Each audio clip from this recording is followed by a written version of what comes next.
Hey guys, it's Anne, and today it's time to do more virtual visitations. We're going on 2 home tours. First, we're going to see Jessica.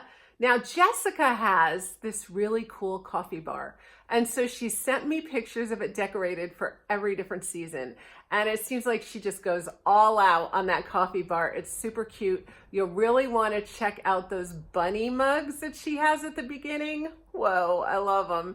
And then she shared with us some of her spring Easter decor.